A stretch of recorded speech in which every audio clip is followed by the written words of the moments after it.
அனைவருக்கும் வணக்கம். எதிர்நீச்சல் தொடர்கிறது சீரியலில் இன்றைக்கி எபிசோடில் என்ன நடக்குதுன்னு தான் இந்த வீடியோவில் பார்க்க போகிறோம். ஈஸ்வரி கிட்ட அறிவுக்கரசி பேசுகிறாங்க. என் தங்கச்சி என்ன அவ்வளவா வந்து கல்யாணம் பண்ணிக்கிறேன்னு சொல்லி கேட்டால், உங்கள் வீட்டில் இருக்கவங்க தான் தர்ஷனுக்கு அன்புக்கரசியை கல்யாணம் பண்ணி வைக்கிறேன்னு சொன்னாங்க. அது மட்டும் இல்லாமல் ஆதிகுணசேகரன் அறிவுக்கரசியோட அப்பாவுக்கு சத்தியம் பண்ணதெல்லாம் சொல்லிடுறாங்க.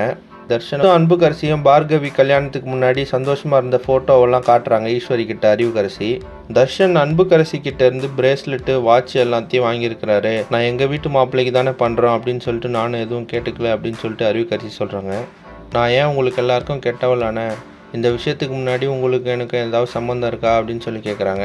அது மட்டும் இல்லாமல் கடைசியாக உங்களுக்கும் ஒரு பொண்ணு இருக்குது, அவளுக்கு இந்த மாதிரி நடந்தால் நீங்கள் சும்மா இருப்பீங்களா அப்படின்னு சொல்லி கேட்குறாங்க. இன்றைக்கி எபிசோடில் பார்த்தீங்கன்னா இதெல்லாம் கேட்டு கோவமான ஈஸ்வரி மேலே போய் தர்ஷனை கூப்பிட்டு பேசுகிறாங்க. வீட்டில் பார்கவி இருக்கா, ஆஃபீஸ் போனால் அந்த பொண்ணு இருக்கா அப்படின்னு சொல்லிட்டு ரெண்டுத்தையும் பேலன்ஸ் பண்ணலான்னு நினச்சியா அப்படின்னு சொல்லிட்டு தர்ஷன் அடிச்சிட்டாங்க. இன்னொரு பக்கம் ராவணன் வந்து ஜனனிக்கு கால் பண்ணுறாரு. அப்போ அவர் ஆதிகுணசேகரன் வீட்டில் நடந்த எல்லாத்தையும் சொல்கிறாரு. அதை கேட்ட ஜனனி, அப்போ நீ தான் எல்லாத்தையும் வீடியோ எடுத்து அனுப்புறியா அப்படின்னு சொல்லி கேட்குறாங்க.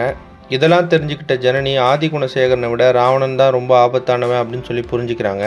இப்போ ஜனனி, ஆதிகுணசேகரன், ராவணன் 2 பேரையும் எப்படி சமாளிக்க போகிறாங்க அப்படின்றத அடுத்தடுத்த எபிசோடில் பார்த்து தெரிஞ்சுக்கலாம்.